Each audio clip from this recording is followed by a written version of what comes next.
என்ன திடீர்னு புடவை? நீ தானே சொன்ன உழைச்ச காசுல வாங்கி தரா இருந்தா வாங்கி கொடுன்னு. அதான் நேற்று சவாரிக்கு போனல, அந்த காசுல உனக்காக வாங்கிட்டு வந்திருக்கேன். எப்படி?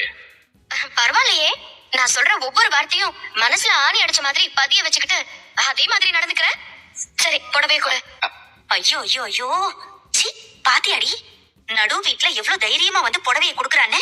இவ்வளவு வெக்கம் இல்லாம வாங்கிக்கிறான். அந்த புடவை மிஞ்சி மிஞ்சி போனா 100-200 ரூபாய் தானே இருக்கும். இவளுக்கு இதெல்லாம் அசிங்கமா இல்ல?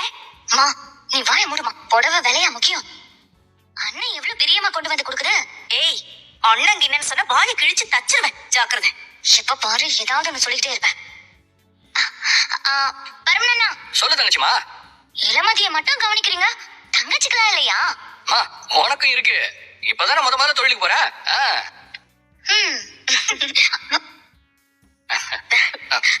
இரு, நான் வந்துட்டேன். பெருசு, சண்டை கோழி சொன்ன மாதிரி உழைச்ச காசுல புடவை வாங்கிட்டு வந்து கொடுத்துருக்கேன். நான் பெருசு எப்படி? என்ன பணம் கொடுக்குற? ஆமா, இது நீ கஷ்டப்பட்ட காசு. அதுல வந்து எதுக்கு நீ எனக்கு புடவை வாங்கி கொடுக்குற? அதுவும் 250 ரூபாய்க்கு. இந்த பணத்தை சம்பாதிக்க நீ எவ்வளவு நேரம் வண்டி ஓட்டிரு. நீ நான் சொன்னதை மதிச்சு எனக்கு வாங்கி கொடுத்தது சந்தோஷம் தான். இந்த காசை நீ வாங்கிதான் ஆகணும். என்ன இளமதி இப்படி பண்ணிட்டு இருக்க? என்ன பண்ணாலும் கேட்க ஆள் இல்லைன்னு நினைச்சிட்டு இருக்கியா? இப்ப எதுக்குமா நீ என் மேல கோவப்படுற? பின்ன என்னமா, பரமணி என்ன சொன்னாலும் கேட்கறாங்கிறதுக்காக அவ மனசை இப்படி திரும்ப திரும்ப நீ கஷ்டப்படுத்தலாமா? விடு பெருசு, இதெல்லாம் ஒரு அசிங்கமா? நமக்கெல்லாம் ஏகப்பட்ட அசிங்கம் பழகிடுச்சு. இப்ப என்ன, நீ கொடுத்தா நான் வாங்கிக்கணும், அவ்வளவுதானே.